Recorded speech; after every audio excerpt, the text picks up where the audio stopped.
Doutor, diz-me o seu nome e a sua profissão e quando foi para o Forte da Graça. O meu nome é José Manuel Pintão Moreno Antunes, clinicamente José Pintão Antunes, a minha idade é 72 anos e fui para o Forte da Graça em 1976, mais ou menos em meados de 1976, e estive lá até o fim, que foi mais ou menos em março, abril de 90. Estive lá praticamente 14 anos. Não é? Apanhei o Forte da Graça no começo da pós-revolução, em convulsão, mas já praticamente diferente. Já não era um local de presos políticos, mas só presos da RDM, quer dizer, presos de ordem militar. Não é? Na altura havia o comandante, tinha aqui uma notinha, Banazol, capitão Banazol, saudoso Banazol, que depois saiu e entrou depois o capitão Mateus, mais tarde major, também já faleceu, infelizmente, que foi um homem que ainda deu um toquezinho ali no Forte. O Forte estava mais ou menos semi-conservado, que era uma obra enorme, fantástica, de maneira que eu estive ali como médico e era curioso, havia peripécias giras, porque eu vinha aqui buscar, não estava lá radicado, que eu tinha vindo da África em 75, fui lá médico militar nas guerras da África e voltei aqui para o SICA, no autobus SICA 4. Estive ali durante um ano a fazer serviço do SICA 4. Depois achei que devia passar à disponibilidade, pedi para passar à disponibilidade e entretanto surgiu a hipótese de ir para o Forte da Graça, e então eu fui como médico civil contratado, não já como militar. Enquanto no SIC estava como militar, nem médico, lá já ia como civil. Não é? Mas aqui lá, ver os militares que estavam lá e fundamentalmente os presos, não é? Os reclusos. Não é?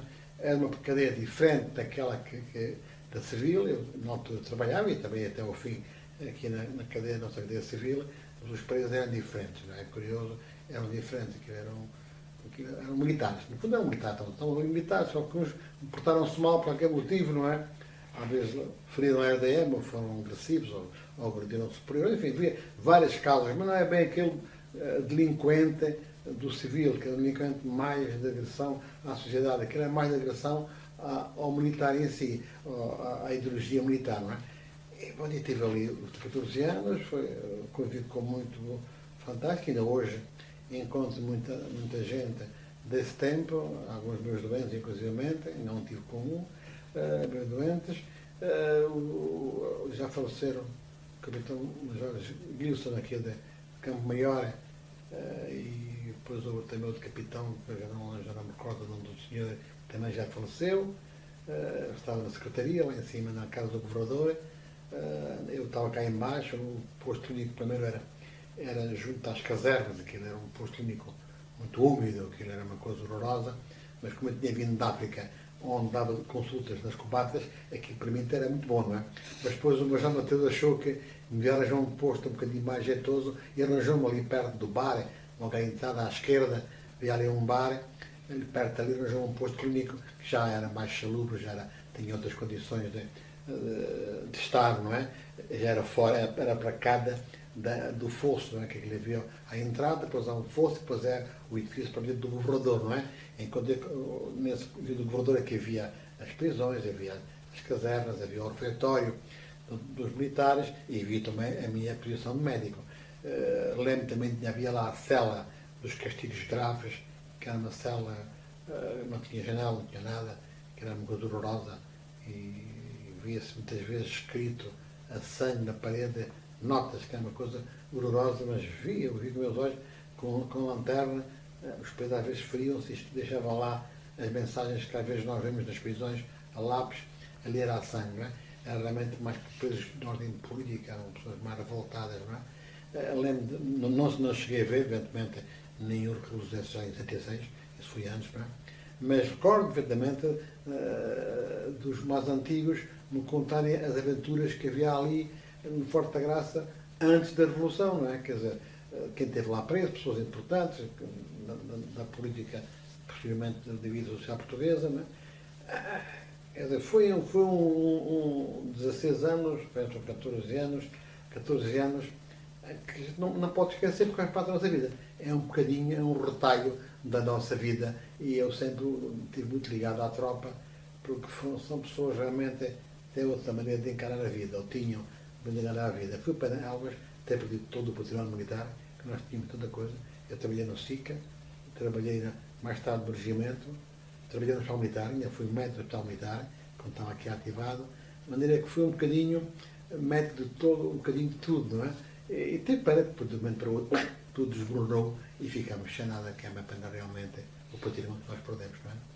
O senhor lembra-se, ou porque viveu nesse período desses 14 anos, ou histórias anteriores, histórias, episódios que ocorressem lá? Ou seja, eu por acaso não sabia bem, mas não me recordo assim, episódio assim, que justifica algo de importante. Não, quer dizer, que tenha, é o dia-a-dia de uma cadeia onde havia, não estava nota, onde havia presos com muita piada, com muita imaginação, nunca me recordo de uma tentativa de fuga que houvesse, não é? Eles eram bem tratados, aquele brasileiro era bem tratado, comia o soldado, estava tudo misturado por ali, não havia, mas não me recordo honestamente, assim de repente, nenhum acontecimento pitoresco que possa ser narrado como diferente do dia-a-dia das pessoas.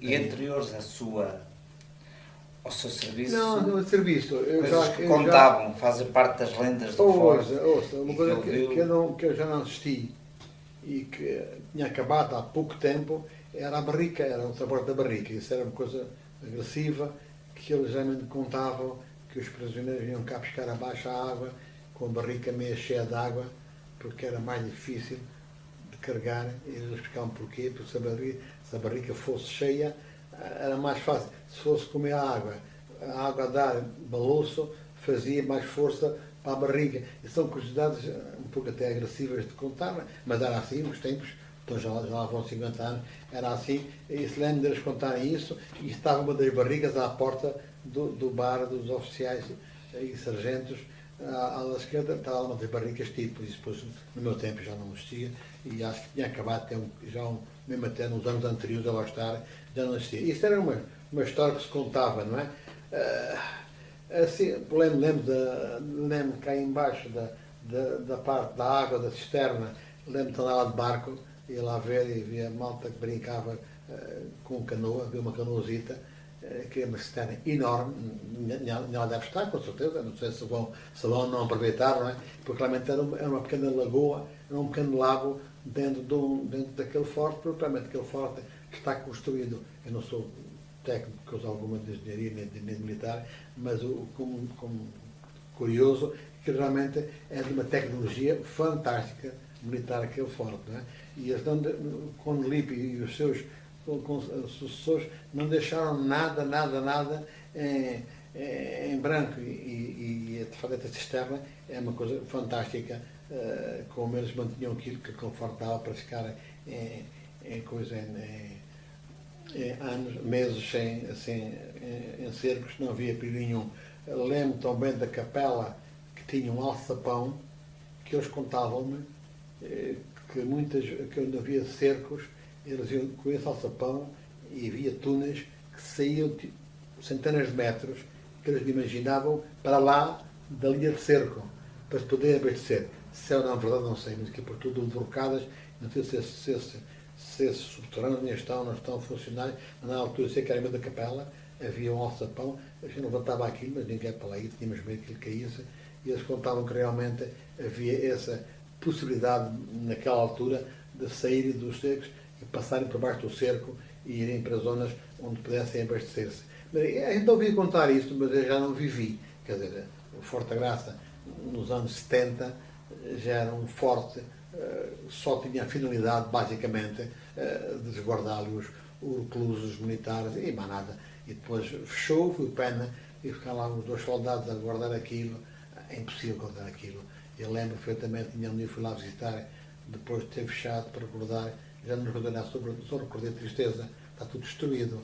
Havia o sino, que era o sino de tocar para o rancho, roubaram todas as loiças do edifício do governador, foi tudo roubado, sanitas, portas, tudo, não sei, e até estragaram algumas das pinturas murais que eram fantásticas na casa do governador. Depois o que ficou na memória foi realmente o vandalismo com que realmente um povo inculto transporta uma joia de um país, que era uma joia que eu chamo uma joia de construção humana. Como é que é possível a ignorância e o vandalismo destruir uma obra que é de todos os portugueses e não é de ninguém em particular? Um tipo não gosta do Sr. Manelli e destrua o seu carro, é quando o Sr. Manelli já agora destruiu uma obra que é de todos. E foi isso que eu abasteci, depois nunca mais lá foi.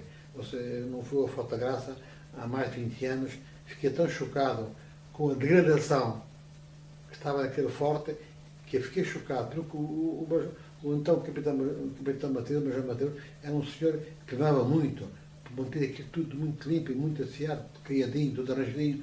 Havia a zona dos sargentos, a zona dos oficiais, aquelas casinhas em volta, onde havia cá um parque de jogos cá embaixo, numa das fossas, onde eles jogavam basquete, jogavam futebol, handebol, quer dizer, primavam por isso. Eu vivi o Forte da Graça ainda numa fase onde era um local quase de descanso para os militares que estavam a fazer tropa. Que aquilo não havia trabalho nenhum, aquilo era comer, dormir e guardar os presos, que não eram presos perigosos. A maioria dos presos eram presos vulgares, não são daqueles, nós duas coisas que eu vivi aqui na nossa cadeia de Alvas, tive também 30 anos como médico da cadeia, ali sim, ali já havia alguns criminosos que os guardas tinham que ter mais cautela. Que eu não percebi. Havia um outro, há sempre um outro mais louco ou menos, mas mais histórias. Eu só te poder contar a história da minha experiência, daquilo que eu vivi lá, aquilo que eu apreciei numa zona riquíssima, que penso uma pena aquilo ter sido abandonado.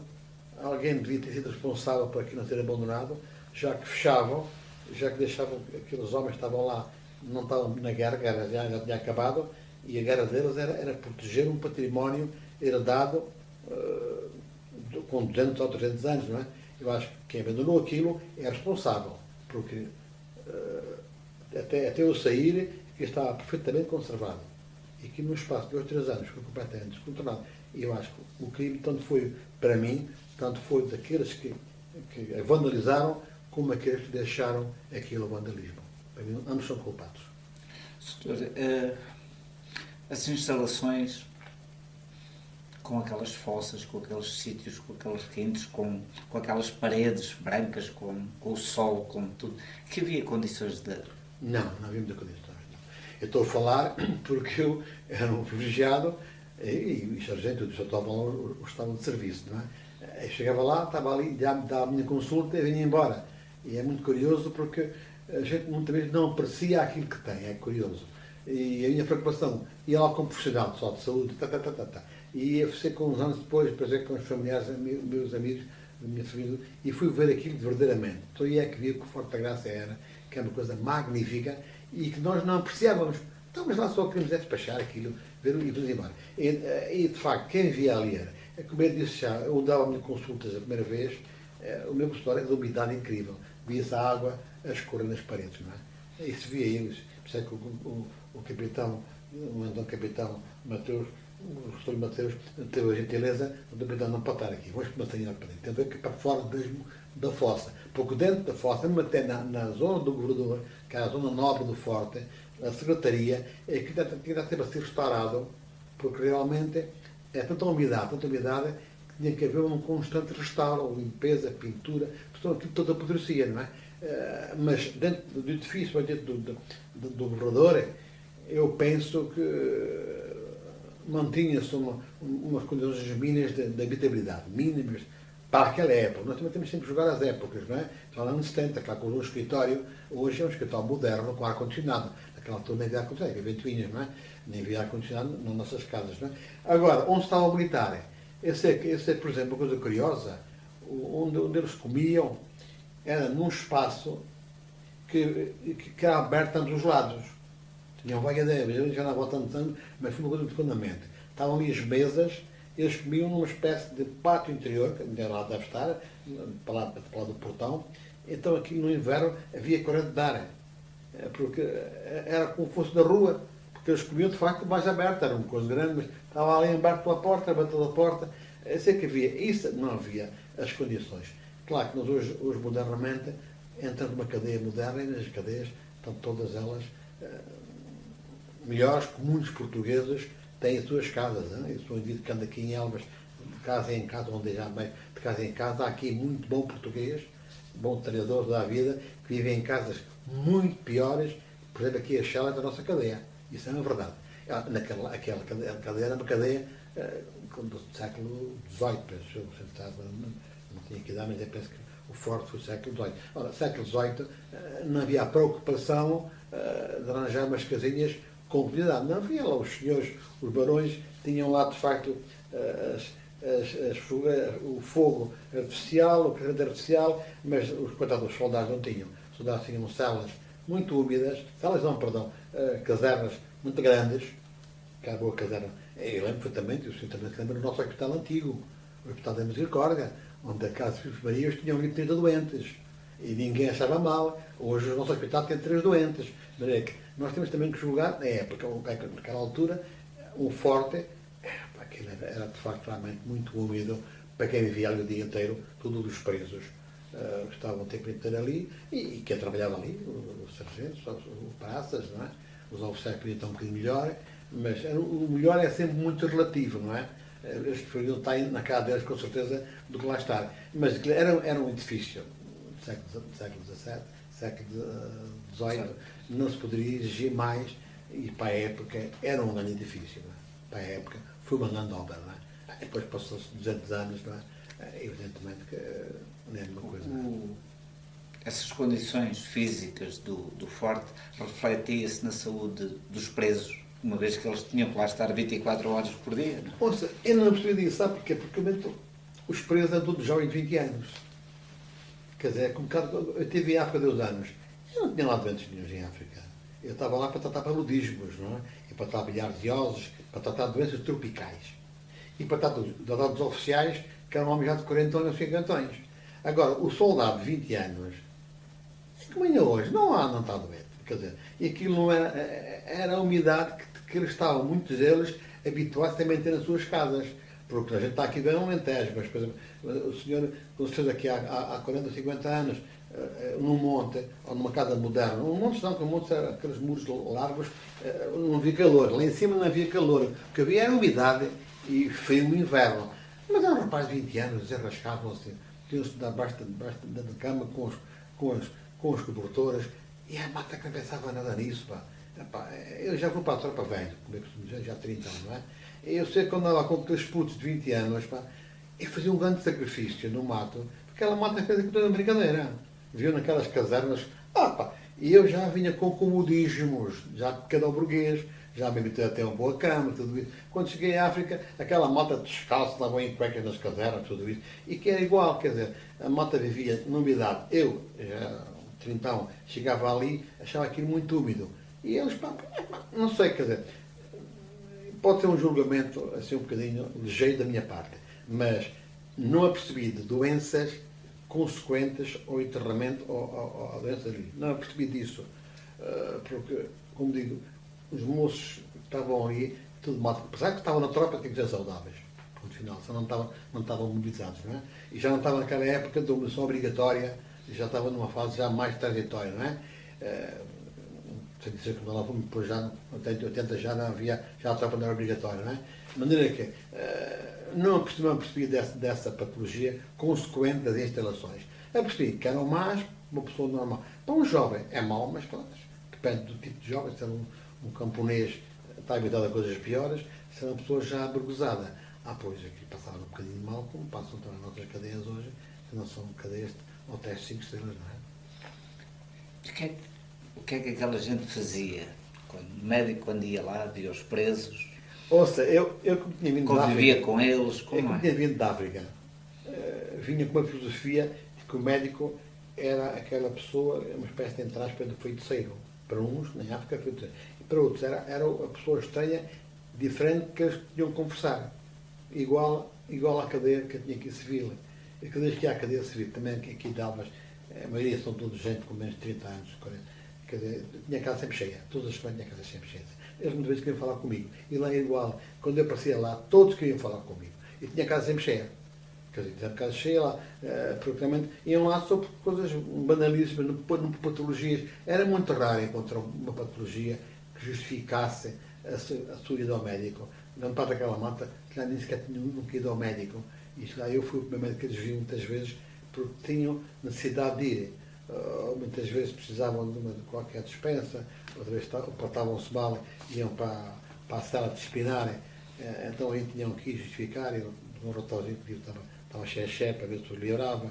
Eu sempre tive uma função muito grande na tropa, que é tentar ajudar o mais possível o soldado, também no mato, quando havia dificuldades, eu tentava sempre ajudá-los, porque a única pessoa que eles queriam agarrar era o médico. O médico tinha sempre uma desculpa, que era a desculpa da humanização, e o militar tinha a desculpa, tinha o RDM ao lado dele, e eu tinha o meu juramento de Hipócrates, não é? De maneira que éramos muito diferentes. Eu ajudava muitas vezes, e o preso ali ia muitas vezes por banalidades. Patologias, não tinha assim grande patologia. Que fosse diferente, do centro de saúde, da mata, que eu nunca tinha, que eu fui médico aqui da antiga Caixa de Previdência, eu não tinha lá pessoas com menos de 30 anos. Pá. Nem hoje a gente vê, pá.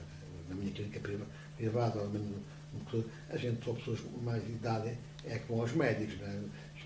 Ou então uma crise, uma gripe, ou isso.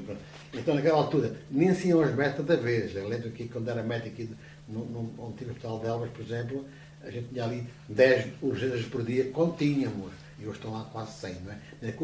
A procura é muito maior, também a oferta é melhor. Mas, e no Forte da Graça, realmente, as pessoas iam lá porque eu era um indivíduo com quem eles iam falar e que os ouvia. Porque se tinha que os ouvir, a minha missão é estudar bem, então o que é que se passa? Pá?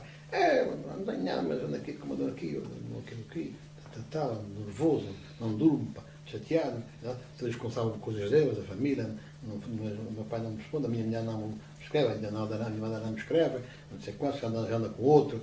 Aquelas fantasias que muitas vezes o médico se é para ouvir e pronto, e no fundo eu tinha que ter umas coisas quaisquer só para ele ficarem mais tranquilos, pá, não é assim, que às vezes as pessoas estão a trabalhar, enfim, eram aquelas conversas que eu tinha que ter com eles, pá, porque eles precisavam de falar comigo.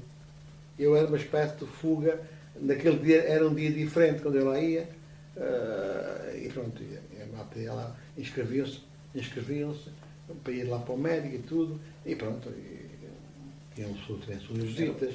Eu lembro que um dia apareceu-me aqui um senhor aqui à porta do norte, à porta do Pintão, assim, com bom aspecto, Pintão, assim, olha, posso, eu sou fulano tal, tenho aqui o meu filho internado, ele é um malandro, aqui no Forte da Graça, e vinha-lhe oferecer isto. O doutor tratou, então, ouviu, então ficou com o doutor, então trouxe uma leitão da barrada, com um pão da barrada, com um boi da barrada e um vinho da barrada.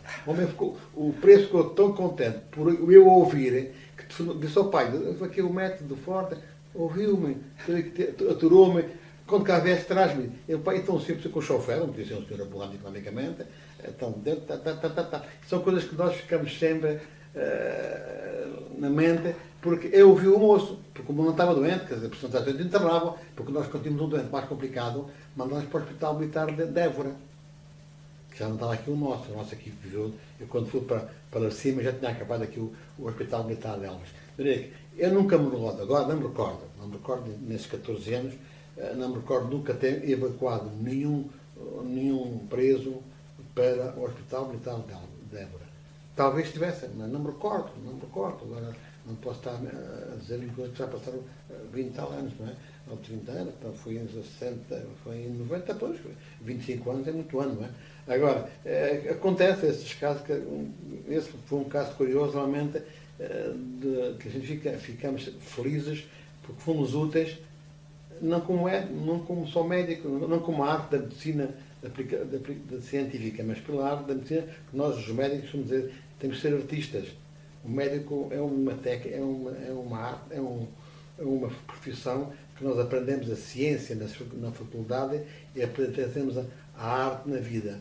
Então o médico só se será um bom médico, ou um médico aceitável, quando aprender a sua arte de médico. E nós ali, eu aprendi muita arte da medicina em África, aprendi nas cadeias. A gente aprende muita arte da medicina, porque são pessoas que precisam de nós, não como doentes, porque a pessoa que vai ao nosso consultório, dor de cabeça, tem febre, tem diarreia, está com tosse, pronto, mas poucos vão lá só para dizer assim, eu não tenho nada que fazer e vou ao médico, para ver se descarrego. Também há, mas eu também tenho muitos doentes que vão lá sentar-se, falar, quase como uma confissão. Mas ali era a maioria. A maioria dos presos que iam falar comigo eram geralmente indivíduos com problemas e precisavam desabafar de ajuda. Porque eu só vi aos presos, porque o militar enviou no meu consultório. Tudo o que fosse pessoal enviou-os aqui, os sargentos, tal, viu aqui, porque viam cá na cidade, o sargento via aqui as suas casas, via aqui. E lá viu os soldados e os coisas. Os sargentos e oficiais viu-os aqui no meu consultório. Aqui quando eu ia lá, praticamente aquilo era só para presos, não é? E os militares não estavam doentes, não havia militar. Lá em África ainda podia apanhar aqueles militares que não queriam para as operações, iam lá nas vésperas, que doía a barriga, tal, ver se eu chafava de ir ao mato, não é? Que realmente nunca se falava muito bem, porque era preciso muito cuidado quando a gente tratava um militar de ir ao mato, o outro tinha que ir ver dele, era muito rigoroso. Mas aqui não vi. E o preso, como digo, não havia doentes, presos muito doentes, nem doentes, mas presos carenciados. Precisavam do médico lá, porque era um dia diferente, para eles poderem falar de outras coisas, porque não tinham confiança no militar. Mesmo que fosse um enfermeiro, mas o enfermeiro era militar e eu era civil, não é? Era um bocadinho diferente, sabe? É como o contexto. Doutor, assume ali como um psicólogo, e uma mistura de psicólogo e padre. Acaba por assumir sim. a função de psicólogo e de padre, quase. Sim, isso era. Que problemas é que eles contavam? Da parte psicóloga era de facto o isolamento que estava ali. Um preso é um homem, a gente pensa, estão bem tratados, não, mas o isolamento é uma coisa horrorosa. O estar preso é uma coisa horrorosa. A gente podemos estar na nossa casa aqui, ocupados 2, 3, 4 dias, mas depois já ficamos a ficar cansados, estar fechados, ocupados. E vamos à rua. Eles não estavam um dia inteiro, se bem que o forte era uma coisa boa, podiam andar cá fora, não é? Agora, não haviam família, homens novos, a parte também da sexualidade. Eles tinham muita grande sexual. Muitas vezes havia a homossexualidade nessas cadeias, que é nas civis, não é? E lá havia, de facto, casos de homossexualidade, não é? E também havia uma coisa boa, porque as pessoas as penas não eram muito prolongadas. Mas um deles, de facto, notava muito era o isolamento. Quando digo isolamento, não é isolamento como pessoa, é isolamento fora da família, fora dos amigos, fora da liberdade. A pessoa estar em casa e dizer, agora vou beber um café, eu vou ao cinema, agora vou falar com o Chico, vou falar com o Manel, vou falar... Isso é uma coisa fantástica que as pessoas não apreciam. Quem está no dia a dia com isso não aprecia, que eu estou aqui agora estou aqui com os senhores, mas digo assim, daqui a pouco, não tenho que ir para o consultório, mas mesmo que não tenha para o consultório, vou para o que quero, porque senão ia dar uma volta para onde quiser. Eles não, eles têm que estar ali. E isso dava-lhes um trauma fantástico, não é? Isso era uma das situações que eu notava. A outra, da parte de ordem emocional, de ordem psiquiátrica, alguns tinha que mandar para o curso da psiquiatria, porque alguns eram mesmo pessoas do foro psíquico. Outros, muitas vezes, faziam-se. Que é um truque que se fazem muitas vezes. Que eles fazem porque passar por malucos. Entre aspas, o termo maluco é um termo dispositivo que eu não gostava de empregar. Mas eles não posso falar. Eles queriam muitas vezes fazer então, um médico ali era realmente uma pessoa que poderia ter dúvidas, por exemplo, não vou ouvir um colega meu. Eu gosto sempre, talvez, tenho hoje, sou um indivíduo que quando vejo, tenho dúvidas em qualquer patologia num doente meu, eu mando sempre, ou vou recorrer ao exame complementar, ou quando quero ouvir a opinião de um colega meu, mando para o colega meu da especialidade que eu desconfio que o doente tenha. Ele é só psiquiatria, praticamente. Até que muitos doentes que faziam tomadas de litros não tinham o seu estado emocional muito equilibrado, quer dizer, faziam, às vezes, tinham havido atitudes a agredir um superior, que era muito vulgar, a agressão, para tentar fugir para fora do país. O país era um ato social político. Agora, agredir um outro já tem que estar um bocadinho fora de si. O meu papel era o papel, muitas vezes, de ouvir. Ou seja, uma coisa que eu aprendi quando saí das escolas, eu tive um professor mais velho, dizia assim: vocês agora estão soltos, agora ouçam os doentes, ouçam-nos. Não é. Ou deixem-nos falar, mesmo que vocês às vezes desliguem. Nem que às vezes desliga, mas se o doente está a falar, e às vezes acontece com a minha experiência, há doentes que às vezes saem do microfone, eu até já estou melhor. E é verdade isso, já estou melhor. Porque até ali para chorar, às vezes muitas vezes desligo, quando são pessoas mais de idade, coitadas, às vezes falam do gato, da galinha, do porco, sei lá, teca. E eu tenho que estar ali a ouvir, só a aproveitar um bocadinho em que ela respira para eu interromper. E eles faziam isso também. Eles ali para eu os ouvir, porque o sargento não tinha vida para isso, tinha a vida dele. O colega dele não tinha formação nem académica, nem pessoal para estar agora a ouvir o gajo a lemuriar assim: vai ser pago, estás tonto, se o gajo fosse ter um amigo, que a minha mulher desconfia, que o engana, o gajo era capaz de gozar com ele, porque as pessoas não têm essa sensibilidade e não tinham naquela altura.